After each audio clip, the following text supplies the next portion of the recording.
Muy buenas tardes, amigos. Este es el programa Diálogos de Montoner. Bueno, han pasado algunas horas luego del terrible atentado contra el presidente Donald Trump, en que un acto de la providencia, un acto de la casualidad evitó su muerte. Un movimiento de la cabeza y tal de dirección mortal impactara en el borde de su oído, y todos ya conocemos la escena mundial en la que el presidente aparece levantando el puño luego de este atentado, que nos recuerda momentos terribles en la historia de la democracia de Estados Unidos, una democracia que combina imperio y república, que por momentos hace recordar los hechos del imperio y la república en Roma. En Estados Unidos han habido hasta 4 ocasiones en que se ha asesinado presidentes, se han intentado asesinar a candidatos, pero en este caso, en el caso de Trump, el intento frustrado de asesinarlo, consecuencias políticas enormes en los Estados Unidos y en el mundo. En primer lugar, al parecer todos los observadores y analistas internacionales señalan que luego de estos hechos, el triunfo de Trump parece inevitable en los Estados Unidos, y pareciera que la elección se hubiese definido en ese acto terrible que pudo tener consecuencias trágicas. De otro lado, el presidente Trump el día de hoy designó a su candidato a la vicepresidencia, y asimismo se ha conocido que los tribunales y todo este proceso de judicialización contra el presidente Trump ha terminado. Pero también hay consecuencias mundiales. Bueno, para hablar de estos temas, el día de hoy hemos convocado a Pedro Corso. Él es un periodista cubano radicado en los Estados Unidos, en Miami, exiliado cubano, y ha tenido la gentileza de aceptar este diálogo. Buenas tardes, gracias por... Buenas tardes, Víctor. Agradecido a ti por esta oportunidad. Bueno, cuéntanos, ¿cómo han recibido los estadounidenses este intento frustrado de asesinar al candidato Con Trump? gran sorpresa. Tal parecía, Víctor, que el clima, si se puede denominar así, de magnicidio en Estados Unidos había salido del escenario. Hace muchos años que no, creo que el último fue en el 2005, en un intento contra el presidente George Bush, que le lanzaron una granada en Tbilisi, en Georgia, y él se escapó. Por suerte la granada no explotó. Y desde ese año pues no se apreciaba un intento de magnicidio en Estados Unidos, como ocurrió el pasado sábado en un mitin de campaña. El pasado sábado, como bien dijiste, un movimiento involuntario del presidente pues impidió una bala acabara con su vida, pero a la vez hay que decir, la interesa, la fortaleza moral del presidente, que a pesar de haber salvado la vida por un puro milagro, no perdió la entereza ni la fortaleza, exhortó a su gente a seguir luchando y a él no se vio en ningún momento amilanado. Cuando recordé eso, cuando vi eso, recordé el frustrado atentado contra el presidente Ronald Reagan, que también se portó con extrema entereza, con extrema fortaleza moral, después que este sujeto le metiera un balazo en el abdomen. Fueron situaciones dramáticas que casi llegan a la tragedia, que yo creo que van a repercutir seriamente en la voluntad popular en los comicios del próximo mes de noviembre. Van a repercutir seriamente y, como bien decías, en cierta medida, el presidente Trump ya ha sido reelecto en la simpatía, en la voluntad de muchas personas, porque aunque en Estados Unidos, en esa visión imperial, apreciamos mucha violencia, en la inmensa mayoría del ciudadano estadounidense no es violento. Ahora, Pedro, permíteme ahí hacerte una pregunta. Ya se ha determinado que el tirador, el francotirador, era un lobo solitario, uno de estos personajes No parece ser parte de una gran conspiración, pero lo que sí es cierto es que ha desnudado el nivel de polarización y el nivel de enfrentamiento al que se había llegado en el proceso electoral, casi el umbral de una guerra civil en los Estados Unidos. Yo creo que no tanto, pero sí el nivel de polarización era muy alto, sumamente alto. Quizás esto no se apreciaba en los comicios desde hacía muchos años, porque los candidatos están plenamente identificados con sus propuestas, pero han logrado algo muy difícil, y es que sus partidarios se identifiquen con esas propuestas de una manera muy firme, muy tajante. Aquí mismo yo tengo amigos que simpatizan con el presidente Trump y tengo amigos que simpatizan con el presidente Biden. Y cuando y otros, realmente tú aprecias que hay una virulencia alta, fortísima, porque las opiniones están sumamente divididas, el país está muy dividido, en algunos que enjuician al presidente Biden por demasiado débil, otros que consideran al presidente Trump demasiado severo en sus proyecciones. El país está dividido, las opiniones públicas están divididas, pero yo creo que el atentado ha hecho que esa división ahora favorezca a Donald Trump más que al presidente Joe Biden. Claro, y sobre esa base, permíteme preguntarte, luego del atentado contra Donald Trump y la sensación que hay en Estados Unidos es que Trump ha sido reelecto, que todas Sí. las resistencias que se habían levantado contra él han cedido y que además la comparación entre un presidente, entre un candidato en el uso pleno de sus facultades contra otro candidato muy disminuido en sus facultades, hace que esa imagen de triunfo parezca sólida y contundente. Uno aprecia entre los partidarios del presidente Trump un gran triunfalismo. O sea, como que ya se ha producido la victoria. Que eso a la vez, Víctor, y tú lo sabes, como politólogo que eres, es extremadamente peligroso para la campaña del presidente Trump. Porque como decía un pelotero estadounidense, un beisbolista estadounidense, el juego no se acaba hasta que se acaba. Y este juego se acaba en noviembre, el 5 de noviembre para ser exacto. No se acaba antes. Y los triunfalistas, esos que dan a Trump como ganador, deben recordar que deben ir a las urnas y votar el día de las elecciones, porque la victoria solo se obtiene en Estados Unidos, por suerte, con los votos. No se obtiene de otra manera. Por eso es el fracaso de este acto de violencia de este sujeto que no tenía sentido ningún este hecho de violencia contra un candidato, sea cual sea. La violencia no tiene espacio en la democracia. La violencia política en la democracia no debe existir. Yo entiendo la violencia cuando hay una dictadura, cuando hay un régimen de fuerza, pero una democracia como la que tenemos en Estados Unidos, imperfecta, cierto, pero es que no hay ninguna perfecta, no debe existir la violencia.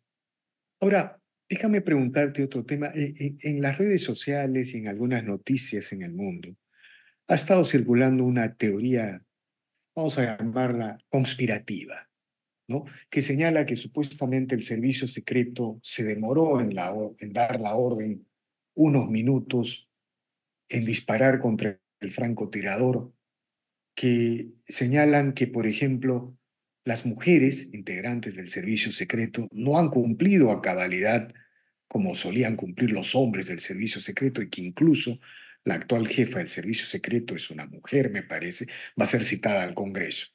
¿Cómo se está tramitando esto en Estados Unidos, estas teorías conspirativas sobre? Tal y como tú lo has explicado. Pero son situaciones que se tienden a dilucidar cuando las investigaciones se amplíen más y se profundicen más. Desgraciadamente, estas políticas de igualdad de género, y tú y yo lo hemos conversado ya con anterioridad, tienden a crear falsas expectativas. Hay personas que podrán tener todas las habilidades del mundo, pero no pueden cumplir todos los sueños que tú les puedas dedicar. Y la ideología de género no debe primar sobre la realidad. Todos debemos tener oportunidades, todos sin excepción, pero a la vez esas oportunidades deben estar centradas en la realidad. Yo recuerdo que hace muchos años, y no quisiera equivocarme, pero fue el presidente Lyndon B. Johnson que creó un concepto que era el concepto de la afirmación positiva. Era un concepto de que los espacios en los altos centros de estudios y en los centros laborales de importancia debían concederse en base a los números minoritarios y mayoritarios. O sea, no importaba que tú estuvieras debidamente calificado, si tú procedías de una etnia o de un sexo que tenía poca presencia, acción afirmativa se llamaba, la política de acción afirmativa, que tenías acto de presencia en un lugar, pues no importaba que viniera otra persona más capaz que tú, pero que fuera de otra minoría. No, no, era tu minoría, eras tú, aunque fueras incapaz de cumplir el objetivo, quien deberías ocupar la posición. Eso es un gravísimo error. Eso afectó profundamente el desarrollo y la calidad del servicio en los Estados Unidos. Y yo creo igual, yo creo que no se puede comparar. Es que es evidente, pues, el hombre está vinculado a la guerra según la evolución de los seres humanos, ¿no es cierto?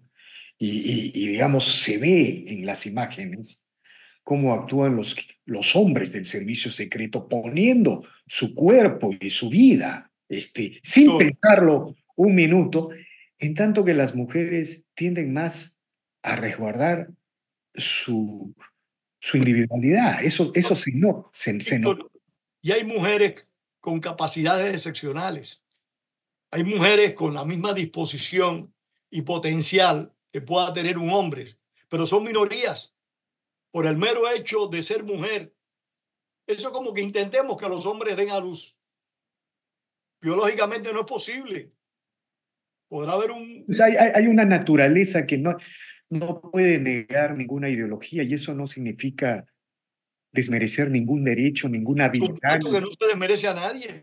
ninguna potencialidad de la mujer, ¿no? O sea, todos racionalmente queremos la más absoluta igualdad de hombres y mujeres, pero hay una naturaleza. Y bueno, Que se debe en respetar y todo no se caso, puede cambiar por decreto.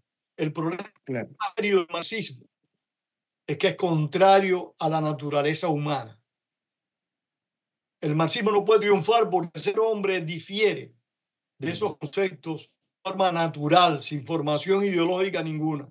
Y nosotros no podemos esperar que personas que no están debidamente aptas físicamente puedan cumplir determinadas misiones. de No acuerdo, es posible. de acuerdo. Ahora, otro tema interesante es que el sábado suceden estos hechos y hoy lunes prácticamente todos los casos judiciales contra Trump han sido cerrados, han sido archivados. Digamos, es una reacción impresionante en el Sí, pero yo no creo que una cosa esté asociada con la otra. no hay una relación. No lo creo, no lo creo, no lo Pero creo. explícanos, en todo caso, toda la judicialización contra el presidente Trump ha culminado. Por lo menos la más importante, la que se decía que podía llevarlo a cumplir severa sentencia de prisión. Algunos importantes han desaparecido, pero todavía tengo entendido que hay procesos judiciales que no han concluido. El presidente Trump tuvo muchísima suerte el pasado sábado. Gracias a Dios, el magnicidio no llegó a cumplirse y no vamos a contar a otro candidato muerto en campaña, como ocurrió con el desaparecido Robert Kennedy, hermano del mandatario asesinado John Fitzgerald Kennedy, o como ocurrió con que lo dejó fuera de la política y de la vida pública por completo a George Wallace, cuando le pusieron una fatídica bomba durante plena campaña electoral. Otro hombre que se afirma hubiera sido presidente de Estados Unidos y que hubiera cumplido a cabalidad sus obligaciones y sus deberes según sus partidarios. Pero lo que acontece hoy en Estados Unidos primero demuestra de que este es un país que, aunque está fraccionado, está dividido, como decíamos al principio del programa, hay una profunda capacidad de convivencia, hay un profundo respeto a las autoridades, Y todavía no ha salido ningún extremista, que los hay. Hay extremistas, como lo hemos conversado, en ambos bandos. Todavía no ha salido ningún extremista a clamar en el desierto en contra de algo real. De acuerdo. Ahora, por otro lado, el presidente Trump ha designado a su candidato a la vicepresidencia, ¿no? Eh, y el curso de la campaña electoral tiene que continuar. Explícanos, ¿qué significa la designación de Vance, si no me equivoco? ¿No? Vamos. ¿No? Como candidato a la vicepresidencia y cómo prevés, cómo visualizas el curso próximo de la campaña electoral. O sea, la primera imagen que tengo es un Trump arrollador, pero por otro lado, el temor a un nuevo atentado. ¿Cómo ves las cosas? Este es un hombre joven, según dicen los que lo conocen, con gran potencial. Un hombre que poco después de los atentados del 11 de septiembre se incorporó a los Marines y cumplió servicio en varios, o sea, es un veterano militar, es un hombre con experiencia militar y es un hombre con formación académica también. O sea, es un individuo que puede cumplir bien el cometido de ser vicepresidente de este país, que mira si es importante esa vicepresidencia, que estamos viendo el vacío que hay con la señora Kamala Harris, de que hay mucha gente que temen que el presidente Biden no termine su mandato. ¿Por qué? Porque sería sustituido por la señora Kamala Harris, que para muchas personas que la conocen dicen que no está debidamente capacitada, que no tiene la preparación necesaria para asumir la lideratura de este país. Este señor Vance, que ha designado el presidente Trump, parece que va a ser un vicepresidente, si son electos ambos, un vicepresidente a tiempo completo. Va a ser un hombre que va a llenar el espacio importantísimo de la vicepresidencia de los Estados Unidos de América y va a ser un individuo que en cierta medida ya va a ser el precandidato de las elecciones del año 2028. ¿Por qué? Porque Trump no debe, no, por Ya, constitución, ya no no se puede puede, presentar. Sin embargo, este señor sí se va a poder presentar en el año 2028 y sus bueno, siguientes. pero tendrá que competir con Ronald DeSantis, el gobernador de la Florida, que tiene. Bueno, competirá con Ronald DeSantis y competirá con Nikki Haley, pero ya va desde una posición de privilegios, porque no es lo mismo aspirar a una candidatura presidencial siendo vicepresidente del país con la experiencia de haber estado vinculado a la Casa Blanca que no haber tenido ambas posibilidades. De acuerdo. Y finalmente, ¿cuáles son los grandes temas que se están debatiendo en el curso de esta campaña electoral a nivel de la agenda de los Estados Unidos y a nivel del mundo? O Mira, sea, aquí muchas personas esperan cambios radicales, esperan una utilización no solo de la economía, que siempre hace falta, sino de la gestión social. Aquí se ha visto en los últimos años un desprecio de lo que muchos denominamos ley y orden. Hay lugares en el país donde están cumpliendo sus deberes, sus obligaciones judiciales. Y eso es totalmente negativo. Ayer me contaban, fue mi esposa la que me lo dijo, de que una empresa estaba llamando a una estación de policía en el estado de California y llamó tantas veces que los policías la amenazaron con arrestarla si no cesaba las llamadas. O sea, en vez de cumplir con su deber de ir a arrestar, de detener a las personas que estaban haciendo daños a la propiedad de este individuo, la amenazaron con tomar medidas en su contra por tanta insistencia en la llamada. Toda esta situación, Víctor, demandan cambios. Aparte de eso, el liderato de Estados Unidos a nivel mundial para algunas personas está en juego. ¿Por qué? Porque el presidente Trump, cuando asumió la presidencia, fue muy claro con la OTAN. Le dijo a los miembros de la OTAN que había que compartir gastos, cosa muy razonable y muy prudente. Pero a su vez, algunas personas miran con cierto temor la guerra de Ucrania, de que el presidente Trump decida no respaldar, no seguir apoyando al presidente de Ucrania, a los que luchan por la libertad de Ucrania en Ucrania. Hay temor de que esa situación ocurra. Está la situación con Taiwán, el compromiso de Estados Unidos de defender a Taiwán en una eventual agresión de la China comunista, si es que nos atrevemos a llamarla así, en una eventual agresión de la China de Xi Jinping. De ocurrir eso, Estados Unidos está obligado a actuar. Hay quienes temen si realmente se va o no a actuar en consecuencia. En fin, la política de Estados Unidos va a sufrir radicales cambios, en mi opinión, tanto interna como externa, cuando se produzca el cambio presidencial, si este tiene lugar. De acuerdo, Pedro, te agradezco infinitamente por estas reflexiones, por este diálogo y seguiremos conversando como siempre lo solemos hacer. A tu orden. Y muchas gracias por esta oportunidad. No, gracias a ti, Pedro. Bien, amigos, esta ha sido una nueva edición de Diálogos del Montonero. Regresamos en la siguiente edición. Gracias.